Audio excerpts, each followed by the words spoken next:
Hello to all. Next phylum हम Mollusca पढ़ते हैं। मोलस्का से हमारा तात्पर्य है कोमल। अतः मोलस्का में हम ऐसे जंतुओं को सम्मिलित करेंगे जिनका शरीर सॉफ्ट बॉडीड वाला होता है या कोमल होता है। इनका शरीर सॉफ्ट बॉडीड होता है और खंडविहीन होता है, यह आप ध्यान रखेंगे। तथा शरीर के ऊपर कैल्शियम कार्बोनेट का कवच पाया जाता है, CaCO3 का कवच यहाँ पर मिलता है। फिर कुछ इंपॉर्टेंट लाइनें मैंने हाईलाइट की है, वो आप लोग जरूर नोट कर लेना। इस संघ को मोलस्क का नाम जॉन्स्टन ने दिया था। तो ये प्रश्न काफी बार पूछा गया कि मोलस्क का नाम किसने दिया था, तो जॉन्स्टन ने दिया था। इस संघ के जंतुओं के अध्ययन को हम मेलेकोलॉजी कहते हैं, यानी मोलस्का का अध्ययन मेलेकोलॉजी कहा जाएगा। तथा इनमें पाए जाने वाले कवचों का अध्ययन, कवच मिलता है तो कवचों का अध्ययन कॉन्कोलॉजी या कॉन्चोलॉजी या कॉन्कोलॉजी कहा जाएगा। तो बिल्कुल आप याद रखेंगे कि मेलेकोलॉजी क्या है और कॉन्चोलॉजी क्या है। आगे हम देखते हैं इनका शरीर, सिर, प्रावर को हम मेंटल भी कहेंगे, फुट तथा अंतरांग पुंज विसरल मांस में विभाजित पाया जाता है। तो बिल्कुल आप लोग याद रखेंगे कि मोलस्का का जो शरीर है वो हेड में, मेंटल में, फुट में और विसरल मांस में डिवाइड पाया जाता है। मेंटल की उपस्थिति संग मोलस्का की एक स्पेशल विशेषता है। कवच तथा देह के बीच उपस्थित भित्ति को ही हम मेंटल या प्रावर कहते हैं। कवच और देह के बीच जो भित्ति पाई जाती है उसे प्रावर कहा जाएगा। कोमल शरीर की सुरक्षा के लिए इनमें कैल्शियम कार्बोनेट का बना कवच पाया जाता है और इस कवच का स्त्रवण या सिक्रेशन जो है प्रावर या मेंटल के द्वारा ही होता है। इनमें मस्कुलर फुट पाया जाता है, पेशीय पाद पाया जाता है जो गमन करने के लिए, बिल बनाने के लिए और तैरने में सहायता करता है। प्रावर मोटा व पेशीय होता है, फिर से आप ध्यान रखेंगे।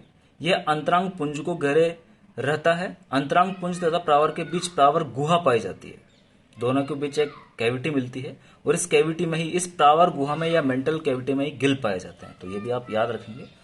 इनकी मुख गुहा में एक विशिष्ट रेतनांग रेडुला पाया जाता है। ये वाला प्रश्न कितनी बार पूछा गया कि रेडुला कौन से संघ में मिलता है, तो मोलस्का संघ में पाया जाएगा। और ये दांतों जैसी संरचना है जो कि फूड को स्क्रैप करने के लिए या फूड को कट करने के लिए काम में ली जाती है। सभी मोलस्का में रेडुला नहीं पाया जाता है, कुछ को छोड़कर रेडुला सभी मोलस्का में मिलेगा। यानी अगर आपसे पूछा गया कि क्या सभी मोलस्का में रेडुला मिलता है, तो नहीं मिलता, कुछ को छोड़कर बाकी सभी मोलस्का में रेडुला या रेतनांग पाया जाता है। परिसंचरण तंत्र खुले प्रकार का होता है, लेकिन मोलस्का की एक क्लास है सिफेलोपोडा जिसमें परिसंचरण तंत्र बंद प्रकार का मिलता है, तो वो भी आप याद रखेंगे।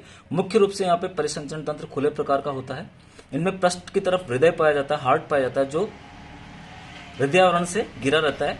इनमें हृदय पेशी जन्य होता है या मायोजेनिक होता है। तो ये मायोजेनिक हृदय से क्या तात्पर्य है, वो ये वाला प्रश्न भी पूछा जाता है। तो मायोजेनिक हृदय से हमारा तात्पर्य, पेशी जन्य हृदय से हमारा यह तात्पर्य है कि हृदय में धड़कन का प्रारंभ का जो गुण है, यानी धड़कन जो प्रारंभ होगी वो हृदय पेशियों के द्वारा होगी। तंत्रिकाएं केवल हृदय की धड़कन का नियमन करने का कार्य करती है, धड़कन को प्रारंभ नहीं करती। यानी मायोजेनिक हार्ट से हमारा तात्पर्य है कि हृदय की धड़कन का जो प्रारंभ है वो पेशियों के द्वारा किया जाएगा, ना कि तंत्रिकाओं के द्वारा। तो बिल्कुल आप यहाँ पर ध्यान रखेंगे। न्यूरोजेनिक हार्ट यहाँ पर नहीं मिलता है, यहाँ पर हार्ट जो मिलता है वो मायोजेनिक होता है। आगे चलते हैं हम। इनमें रक्त रंगीन होता है या नीले रंग का होता है और नीले रंग का जो वर्णक है वो हीमोसाइनिन होता है। हीमोसाइनिन में मुख्य रूप से तांबा या कॉपर पाया जाता है और ये ऑक्सीजन वहन करने का कार्य करता है। जिस प्रकार से हमारे शरीर में हीमोग्लोबिन मिलता है, उसी प्रकार से कुछ मोलस्का के शरीर में नीले रंग का वर्णक हीमोसाइनिन पाया जाएगा। इनमें श्वसन त्वचा द्वारा, गिलों द्वारा और फुफ्फुसों के द्वारा होता है, फिर से आप याद रखेंगे। और उत्सर्जन यहाँ पर युग्मित मेटानेफ्रिडिया या वृक्कों के द्वारा होता है। इनके अलावा इनमें बोजनस के अंग और केबर के अंग भी पाए जाते हैं। ये फिर से इंपॉर्टेंट लाइनें हैं। ये विशिष्ट उत्सर्जी अंग होते हैं व खोजकर्ता के नाम पर ही इनका नामकरण किया गया है। जो बोजनस नाम है, केबर नाम है, वो इनकी खोजकर्ता के नाम के आधार पर इनको नाम दे दिया गया है। इनमें नेत्र, संतुलन पुट्टिकाएं, स्पर्शक व जलक्षिका, जलक्षिका काफी इंपॉर्टेंट यहाँ पर संवेदांग है। जलक्षिका जल की रासायनिक जांच करने वाला विशिष्ट संवेदांग होता है, सेंसरी ऑर्गन होता है और इसे रसायन ग्राही संवेदांग भी हम कहते हैं। कीमो रिसेप्टर संवेदांग भी इसे कहा जाता है। इंग्लिश में जलक्षिका को हम ऑस्फ्रेडियम बोलते हैं, ऑस्फ्रेडियम हम बोलेंगे। और ऑस्फ्रेडियम का काम है कीमो रिसेप्शन करना, जल की रासायनिक जांच करना। तो बिल्कुल आप ध्यान रखेंगे। यहाँ पर अप्रत्यक्ष परिवर्तन पाया जाता है और लार्वा में हम देखें तो ट्रोकोफोर, वेलिजर और ग्लोकिडियम लार्वा यहाँ पर मिलता है। लार्वा से भी प्रश्न पूछा जाता है। आगे हम मोलस्का को 6 वर्गों में वर्गीकृत करने वाले हैं और वो 6 वर्ग हम तुलनात्मक अध्ययन के रूप में एक टेबल में देखेंगे। सबसे पहला वर्ग जो है वो है हमारे पास मोनोप्लेकोफोरा और इनके कुछ अंगों में खंडीभवन पाया जाता है। तो बिल्कुल आप याद रखेंगे कि हमने पढ़ा है कि मोलस्का के जंतुओं में खंडीभवन नहीं मिलता है, लेकिन मोनोप्लेकोफोरा सबसे पहला वर्ग है जिसके कुछ अंगों में खंडीभवन मिलेगा। तो बिल्कुल आप याद रखेंगे। मुख गुहा में रेतनांग यहाँ पर पाया जाता है। इन्हें एनेलिडा और मोलस्का के बीच की योजक कड़ी कहा जाता है, क्योंकि खंडीभवन मिल रहा है तो एनेलिडा का कैरेक्टर है और मोलस्का के कैरेक्टर भी यहाँ पर है, तो इसे योजक कड़ी के रूप में, कनेक्टिंग लिंक के रूप में हम देखेंगे। और इसका फेमस एग्जाम्पल है नियोपिलाइना, जो कि मोलस्का के अंदर एक जीवित जीवाश्म भी है। मोलस्का का पूर्वज इसे कहा जाता है और जीवित जीवाश्म भी माना जाता है। लार्वा यहाँ पर ट्रोकोफोर पाया जाता है। तो काफी इंपॉर्टेंट प्रश्न यहाँ से पूछा जाता है कि एनेलिडा और मोलस्का के बीच की योजक कड़ी कौन सी है, तो वो नियोपिलाइना। जिस प्रकार से हमने पेरिपेटस ऑर्थोपोडा के वहां पर देखा था, उसी प्रकार से यहाँ पर नियोपिलाइना योजक कड़ी के रूप में दिखाई देगा। आगे आप देखिए एम्फीन्यूरा, जो दूसरा वर्ग है। यहाँ पर एम्फीन्यूरा की जो विशेषता है, पृष्ठ सतह पर 8 प्लेटों का बना कवच यहाँ पर पाया जाता है। बिल्कुल आप ध्यान रखेंगे। प्रावर व रेडुला भी यहाँ पर पाए जाते हैं। उदाहरण बहुत इंपॉर्टेंट है, काइटन लेपिडोप्लूरस। आप बिल्कुल उदाहरण भी याद रखेंगे। जो इंपॉर्टेंट पॉइंट्स है वो मैंने हाईलाइट किए हुए हैं, उन्हीं के ऊपर मैं ध्यान दे रहा हूँ। स्केफोपोडा हमारी यहाँ पर तीसरी क्लास है। स्केफोपोडा के सदस्यों में शरीर नलिकाकार कवच में बंद होता है, यानी नलिकाकार कवच जो है वो कहाँ मिलता है, तो स्केफोपोडा में मिलेगा। रद्द कवची जंतु भी इन्हें कहा जाता है। टस्क सेल एनिमल्स या रद्द कवची जंतु किन्हें कहते हैं, तो स्केफोपोडा के सदस्यों को कहते हैं। लार्वा ट्रोकोफोर होता है, यानी मोनोप्लेकोफोरा में जो लार्वा मिल रहा है ट्रोकोफोर, वो ही लार्वा यहाँ पर पाया जाता है। डेंटेलियम और कैडुलस इसका एग्जाम्पल है। टस्क सेल, डेंटेलियम को टस्क सेल के नाम से भी जाना जाता है या रद्द कवची एनिमल के रूप में भी जाना जाता है। फिर हमारे पास गैस्ट्रोपोडा, एक कपाटी व सर्पिलाकार रूप से कुंडलित कवच इसमें मिलता है। ये इंपॉर्टेंट चीज है, कवच से क्वेश्चन आता ही आता है, बिल्कुल आप याद रखेंगे। जलीय श्वसन के लिए जल क्लोम व वायु श्वसन के लिए फुफ्फुस कोश यहाँ पर पाया जाता है। लार्वा ट्रोकोफोर या वेलेजर प्रकार का होता है और इसका एग्जाम्पल है पाइला, जिसे एप्पल स्नेल भी हम कहेंगे। साइप्रिया, एप्लीसिया, एप्लीसिया भी आप याद रखेंगे। एप्लीसिया को हम समुद्री खरहा बोलते हैं। डोरिस, पटेला, लिम्निया, लाइमेक्स और हेलिक्स। आगे हम पेलिसिपोडा की बात करते हैं। कवच द्विकपाटी होता है, यानी पेलिसिपोडा को बाइवाल्विया भी कहा जाता है, क्योंकि द्विकपाटी कवच यहाँ पर पाया जाता है। स्पष्ट सिर, नेत्र, स्पर्शक रेडुला अनुपस्थित होते हैं। फिर से इंपॉर्टेंट चीज है, पाद फरसे के आकार का होता है। लार्वा वेलेजर या ग्लोकिडियम यहाँ पर मिलता है। माइटिलस यूनियो इसका मेंबर है। ऑस्ट्रिया एंड टेरिडोन एंसिस, तो यूनियो और ये पाइला, ये फेमस एग्जांपल है, आप याद रखेंगे। पाइला की जो क्लास है वो गैस्ट्रोपोडा है और यूनियो की जो क्लास है वो पेलिसिपोडा है, बिल्कुल आप ध्यान देंगे। सिफिलोपोडा, सिफिलोपोडा में कवच या तो बाह्य होता है या आंतरिक होता है। एक्सटर्नल या इंटरनल कवच या अनुपस्थित होता है। तो ये यहाँ से क्वेश्चन पूछा जाता है और कितनी बार फर्स्ट ग्रेड में यहाँ से प्रश्न आया हुआ है, आप ध्यान देंगे। परिवर्धन प्रत्यक्ष होता है, लार्वा अनुपस्थित पाया जाता है। नोटिलस, सीपिया, लोलिगो, ऑक्टोपस इसका एग्जाम्पल हो जाएंगे। आगे हम कुछ इंपोर्टेंट वर्गों के बारे में भी पढ़ लेते हैं, कुछ इंपोर्टेंट गण भी देख लेते हैं। मोनोप्लेकोफोरा इंपोर्टेंट वर्ग है। इनमें एनेलिडा व मोलस्का दोनों संघों में लक्षण पाए जाते हैं, दोनों संघों के लक्षण मिलते हैं, अतः इस वर्ग के जंतुओं को इन संघों के बीच की कनेक्टिंग लिंक हम कहेंगे। और इसका जो एग्जाम्पल नियोपिलाइना जो मैं बता चुका हूं, इसे मोलस्का का पूर्वज या जीवित जीवाश्म माना जाता है, तो बिल्कुल आप याद रखेंगे। दूसरा वर्ग यहाँ पर एम्फीन्यूरा। तो जो जो इंपॉर्टेंट है वही मैंने हाईलाइट किया, वही मैं आप लोगों को बताऊंगा।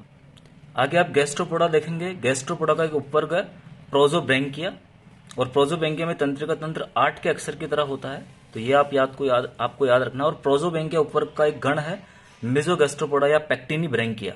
तो ये जो गण है सेवाब, घोंगा या पाइला का होता है, तो ये आप याद रखेंगे कि सेवाब, घोंगा और पाइला का गण कौन सा है, तो बिल्कुल आपको याद हो जाना चाहिए सेवाब, घोंगा और पाइले का गण, जिसे मेसोगैस्ट्रोपोडा या पैक्टिनी ब्रैंकिया हम कहेंगे। आगे दूसरा उपवर्ग ओपिस्थोब्रैंकिया, और ओपिस्थोब्रैंकिया का एक एग्जांपल एप्लिसिया आपको याद रखना है, जिसे समुद्री खरहा कहा जाता है। डोरिस जैसे समुद्री नींबू हम कहेंगे। तो ये दोनों एग्जाम्पल काफी पूछे गए एग्जामिनेशन में, आप याद रखेंगे। ये उपवर्ग ओपिस्थोब्रैंकिया के सदस्य हैं और ओपिस्थोब्रैंकिया भी गैस्ट्रोपोडा का ही उपवर्ग है। तो ये आपको ध्यान रखना है। एक हमने एफ्रोडाइट पढ़ा था एनालिडा के अंदर। एफ्रोडाइट जो होता है वो समुद्री चूहा होता है, लेकिन यहाँ पर एप्लीसिया है, ये समुद्री खरा है। दोनों में काफी कंफ्यूजन हो जाता है, तो आप बिल्कुल दोनों को अलग अलग ढंग से याद करेंगे। एफ्रोडाइट, उसमें टे आ रहा है, यानी टे जहां पे आ रहा है उसको आपको रेट के रूप से याद कर लेना, रेट और एफ्रोडाइट। यानी एफ्रोडाइट जो है वो समुद्री चूहा है, सी माउस है, और एप्लिसिया जो है वो समुद्री खरगोश है, सी हेयर है, और डोरिस को हम समुद्री नींबू कहेंगे। आगे गैस्ट्रोपोडा का एक उपवर्ग है पल्मोनेटा, और पल्मोनेटा का एक गण है स्टाइलोमेटाफोरा। पल्मोनेटा उपवर्ग का गण है। इसका उदाहरण है हेलिक्स, जिसे स्थलीय घोंगा हम कहेंगे। तो बिल्कुल आप याद रखेंगे, हेलिक्स स्थलीय घोंगा स्टाइलोमेटाफोरा गण में सम्मिलित किया गया है। आगे वर्ग है पेलिसिपोडा। इसको हम लैमेलिब्रैंकिएटा और बाइवाल्विया के नाम से भी जानते हैं, क्योंकि यहाँ पे द्विकपाटी कवच मिलता है। और इसका एक गण आपको याद रखना है फिलीब्रैंकिया। इस फिलीब्रैंकिया में ऑयस्टर को सम्मिलित किया गया है। ऑयस्टर की विभिन्न जाति कि सीपीओ में अच्छी किस्म के मोती बनते हैं, तो याद रखेंगे ऑयस्टर से मोती प्राप्त किए जाते हैं। इन्हें मुक्ता सीपी भी कहते हैं। कृत्रिम रूप से मुक्ता का निर्माण मुक्ता संवर्धन या पर्ल कल्चर कहलाता है। इसके अलावा माइटिलस, पेक्टिन या स्केलोप भी यहाँ के एग्जाम्पल है। फिर तीसरा गण है यूले मिलीब्रैंकिया, और ये यूले मिलीब्रैंकिया जो है टेरिडो, जिसे जलियान कृमि कहते हैं, याद रखेंगे जलियान कृमि टेरिडो को कहा जाता है। यूनियो यूले मिलीब्रैंकिया में आता है लेमिलिडेंस एंसिस या उस्त्रा सीपी। तो ये सब कॉमन नाम भी आपको याद रखने हैं। यूनियो का गण पूछा जाता है तो यूले मिलीब्रैंकिया, बिल्कुल आप याद रखेंगे। आगे छठा वर्ग हमारे पास सिफेलोपोडा, और सिफेलोपोडा इसकी विशेषता है कि इसमें कवच बाह्य आंतरिक अनुपस्थित होता है। ये प्रश्न पूछा जाता है। और इनमें परिसंचरण तंत्र बंद प्रकार का होता है। केवल सिफेलोपोडा में ही परिसंचरण तंत्र बंद प्रकार का मिलता है, बाकी मोलस्का के सभी सदस्यों में खुले प्रकार का मिलेगा। यहाँ पर प्रत्यक्ष परिवर्तन होता है, यानी लार्वावस्था नहीं पाई जाती है। इसका एक उपवर्ग है नोटिलोइडिया, आप याद रखेंगे। और नोटिलोइडिया में नोटिलस सम्मिलित किया गया है। बाह्य कुंडलित बहु प्रकोष्ठीय कवच इसमें मिलता है, यानी नोटिलस में जो कवच मिलता है वो बाह्य कवच मिलता है, बिल्कुल आप याद रखेंगे। और इंक ग्लैंड यहाँ पर अनुपस्थित होती है। फिर दूसरा उपवर्ग यहाँ पर देखेंगे सिफेलोपोडा का सिलोइडिया। सिलोइडिया में कवच आंतरिक होता है या अनुपस्थित होता है, और इंक ग्लैंड यहाँ पर पाई जाती है, बिल्कुल ध्यान देना है। और दो गण इसके डेकापोडा और ऑक्टापोडा। डेकापोडा के सदस्य है सीपिया, जिसे कटल फिश भी कहते हैं, लोलिगोर स्क्विड, जिसमें कवच आंतरिक प्रकार का पाया जाता है। सीपिया में कवच आंतरिक होता है, कटल फिश जिसे हम कहेंगे, लोलिगोर स्क्विड भी इसका एग्जाम्पल है। ऑक्टोपस, जिसमें 8 भुजाएं पाई जाती है, स्पर्शक अनुपस्थित होते हैं, कवच अनुपस्थित होता है ऑक्टोपस में, और ऑक्टोपस को डेविल फिश कहा जाता है। तो डियर स्टूडेंट्स, ये सारे इंपॉर्टेंट पॉइंट्स आप नोट डाउन कर लीजिए, और मोलस्का हमारा कंप्लीट हो जाता है। आगे की क्लास में हम इकाइनोडर्मेटा पढ़ेंगे। तब तक के लिए बहुत बहुत धन्यवाद।